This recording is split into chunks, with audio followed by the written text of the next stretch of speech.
जी अस्सलाम वालेकुम, मैं हसनैन हैदर हूँ। उम्मीद है आप सब लोग खैरियत से होंगे। आज मैं आपको लेकर चलता हूँ एक नए सफ़र के ऊपर। आप में से बहुत से लोगों ने देखा होगा कि आसमान की तरफ से एक रोशनी आती है, वो ज़मीन से टकराने से पहले ख़त्म हो जाती है। उसे आम ज़ुबान में हम टूटता हुआ सितारा और साइंस में हम उससे मेटेओराइट्स कहते हैं। आज की वीडियो में हम देखेंगे कि मेटेओराइट्स क्या हैं, इनकी वजह से इंसानी तारीख़ में होने वाले वाक़यात, इन मेटेओराइट्स के ऊपर साइंसदान तहकीक कैसे करते हैं और क्या कभी साइंसदानों को इन मेटेओराइट्स पर ज़िंदगी के आसार नज़र आए। अगर ये मेटेओराइट्स इंसानी ज़िंदगी के लिए ख़तरा है तो अब तक साइंस ने इसके दिफा में कितनी तरक्की की है और मुस्तकबिल में हम इन मेटेओराइट्स के ऊपर रिसर्च कैसे करने वाले हैं। और आखिर में हम बात करेंगे कि इंसानों का रुझान इन मेटेओराइट्स की रिसर्च के ऊपर क्यों होता जा रहा है। अगर हम बात करें मेटेओराइट्स क्या होते हैं, मेटेओराइट्स बेसिकली 3 किस्म के होते हैं। उनमें जो पहली किस्म है वो है पथरीले मेटेओराइट्स, दूसरी किस्म में आ जाता है आयरन मेटेओराइट्स और फिर तीसरी जो किस्म होती है वो पत्थर वाले और आयरन मेटेओराइट्स का मिक्सचर होते हैं।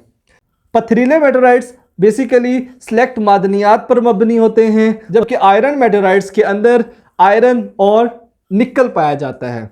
अब हम अपने माजी में चले जाते हैं जिसमें इनकी वजह से बहुत से वाक़यात रोनुमा हुए हैं। उनमें सबसे मशहूर वाक़या जो आज से 66 मिलियन साल पहले रोनुमा हुआ था, जिसमें एक पहाड़ से भी बड़ा सियारचा, जिसे हम मेटेओराइट कहते हैं, वो ज़मीन से टकराया।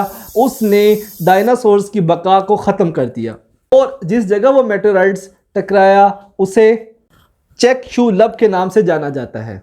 इसके बाद है टुंगुस्का इवेंट के नाम से जाने जाने वाला इवेंट जो 1908 में साइबेरिया में हुआ। साइबेरिया के लोगों ने आसमान में उठने वाली रोशनी को रिपोर्ट किया। बकौल उनके ये रोशनी सूरज की रोशनी जितनी ही तेज़ थी। इस रिपोर्ट के ठीक 10 मिनट बाद उन्होंने एक ज़ोरदार धमाके की आवाज़ सुनी। इस धमाके की लहरों को एशिया, यूरोप और बरतानिया में भी रिकॉर्ड किया गया। इसके बाद है चिलियाबेंसिक मेटेओराइट जो रूस में 2013 में गिरा। 2013 में रूस में होने वाला ये वाक़या हमें मेटेओराइट्स के मुमकिन ख़तरात की याद दिलाता है। इस धमाके ने ज़ख्मियों और अमलाक को नुकसान पहुँचाया।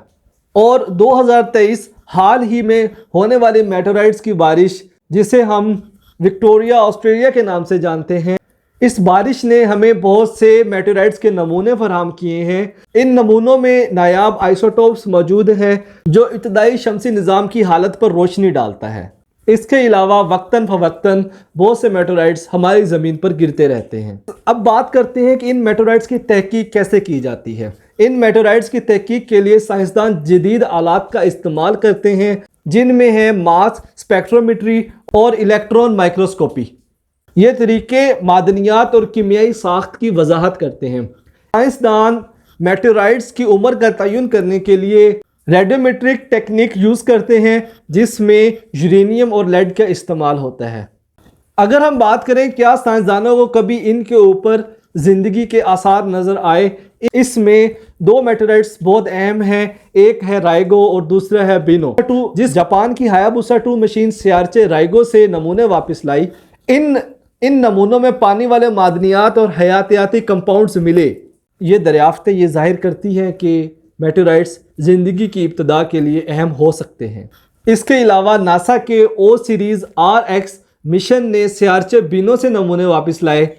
इन नमूनों में पानी वाले मादनियात और पेचीदा हयातियाती मालिक्यूल्स मिले जो इब्तदाई शमसी निज़ाम और मुमकिना ज़िंदगी के असरात पर रोशनी डालते हैं। अगर हम बात करें कि अभी तक साइंस ने कितनी तरक्की की है इस सियारों से बचने के लिए, इनमें 2 अहम पहलू हैं कि अर्ली वार्निंग सिस्टम और दूसरा है mitigation system. Early warning system में नासा के 2 मिशन चल रहे हैं, जिनमें है NEO नियर अर्थ ऑब्जेक्ट्स और दूसरा है NEOO near earth object observation. इन मिशंस का मकसद मुमकिना तसादुम की पेशगोई की जा सके और उसके मुताबिक इक़दामात उठाए जा सकें। अगर हम इसमें दिफाई स्ट्रेटजीज़ की बात करें, इसकी दिफाई स्ट्रेटजीज़ के ऊपर अभी वर्क जारी है कि किस तरह हम मेटेओराइट्स से अपनी ज़मीन को बचा सकते हैं। उसमें 2 तरीके से रेफरिस्त हैं, एक है काइनेटिक इम्पैक्टर्स और दूसरा है ग्रेविटेशनल ट्रैक्टर्स। बात करते हैं कि आइंदा हम ان میٹورائٹس پر تحقیق کیسے کریں گے۔ ان میٹورائٹس پر تحقیق کے لیے چند اہم مشینیں جلد متعارف ہونے والی ہیں۔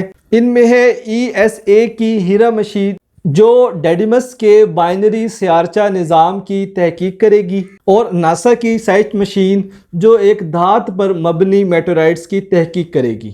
عام شہریوں اور بزنس مین کمیونٹی کا رجحان ان میٹورائٹس کے نمونوں کو خریدنے کی طرف بڑھتا جا رہا ہے۔